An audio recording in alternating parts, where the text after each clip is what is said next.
sekta ya ushirika bado inakumbana na changamoto mbalimbali ambazo zinaathiri ufanisi na mchango wake wa ushirika katika kukuza uchumi na wananchi wa taifa kwa ujumla. Kumeonekana kwa usimamizi usiokuwa imara,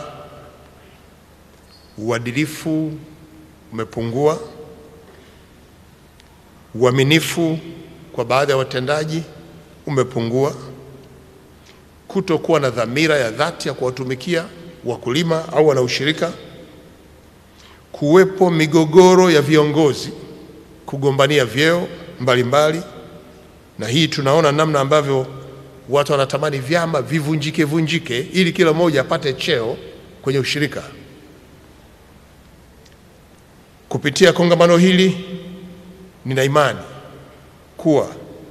pamoja na mafanikio mtakayoyazungumza, ainisheni changamoto ikiwemo hizi ambazo mimi nimezitaja na nyingine zozote ambazo zinachangia kuzorota kwa mwenendo wa ushirika,